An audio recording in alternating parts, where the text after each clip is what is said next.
اللہ نور السماوات والارض، یہ بلند و بالا پہاڑ، حسین و جمیل درخت، اور چمکتا ہوا آسمان، اور گنگناتے ہوئے چشمے، اور ابلتا ہوا پانی، اور قطرہ قطرہ بن کے ندی نالوں میں تبدیل ہوتا ہوا پانی، یہ پکار پکار کر کہہ رہا ہے کہ اللہ نور السماوات والارض، اللہ ہے، اللہ ہے، اس کا نور ہی تو ہے بکھرا ہوا، اور اس آنکھ کو نظر نہیں آتا جو بے حیا ہو چکی ہو، جو دنیا کے چسکوں میں لگ کر اللہ سے ناآشنا ہو چکی ہو، اور درخت کا ایک ایک پتا، اور ایک ایک خوشہ، اور ایک ایک ٹہنی، اور ایک ایک جڑ، اور جڑ کا ایک ایک ریشہ، اور کائنات کا ایک ایک ذرہ اس مالک کی تسبیح پڑھنے میں مشغول ہے۔ کان لو جو موسیقی نہ سنتے ہوں،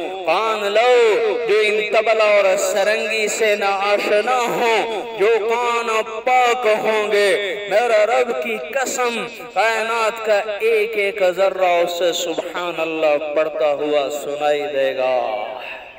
ہاں، اللہ ہے اللہ۔ یہ سب کیوں بنایا؟ اپنے محبوب حضرت محمد مصطفیٰ صلی اللہ علیہ وآلہ وسلم کے لیے۔ اے میرے محبوب، اللہ کیا کہہ رہا ہے؟ اے میرے محبوب، تو یہ نہ بناتا تو کچھ نہ بناتا۔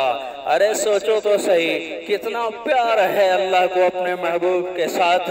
اتنی خوبصورت وادیاں، یہ کیلاش کی وادی، کیا حسین و جمیل نظارے، ہاں کس کے لیے؟